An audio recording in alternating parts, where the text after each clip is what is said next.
दाऊद और गोलियात की कहानी बाइबल की एक प्रसिद्ध कहानी है, जो एक शमूएल 17 में पाई जाती है। यहाँ इस कहानी का हिंदी में वर्णन है। दाऊद और गोलियात की कहानी इस्राएलियों और पलिश्तियों के बीच एक भयंकर युद्ध चल रहा था। पलिश्तियों की सेना में एक विशाल और शक्तिशाली योद्धा था, जिसका नाम गोलियात था। वह लगभग 3 मीटर लंबा था और उसके पास भारी हथियार थे। गोलियात ने इस्राएलियों को चुनौती दी कि वे अपने सबसे अच्छे योद्धा को उसके साथ लड़ने के लिए भेजें। इस्राएली सेना गोलियात की चुनौती से डर गई थी और कोई भी उसके साथ लड़ने के लिए तैयार नहीं था। राजा शाऊल ने घोषणा की कि जो कोई भी गोलियात को हराएगा, उसे बहुत बड़ा इनाम मिलेगा और राजकुमारी से विवाह करने का अवसर भी।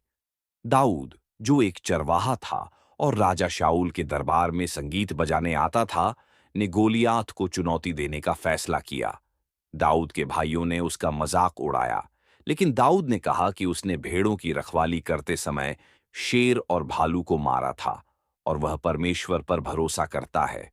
दाऊद ने अपने चरवाहे के कपड़े पहने और अपनी गोफन में पत्थर रखकर गोलियात के सामने गया।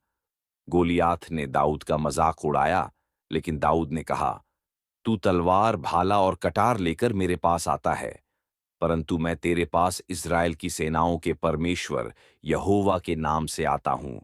दाऊद ने अपनी गोफन से एक पत्थर फेंका, जो सीधे गोलियात के माथे पर लगा और वह जमीन पर गिरकर मर गया।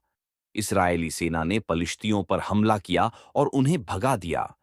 निष्कर्ष, दाऊद और गोलियात की कहानी हमें सिखाती है कि परमेश्वर पर भरोसा और विश्वास से हम बड़ी-बड़ी चुनौतियों का सामना कर सकते हैं। दाऊद की कहानी हमें यह भी याद दिलाती है कि परमेश्वर छोटे और कमजोर लोगों को भी महान काम करने के लिए उपयोग कर सकता है।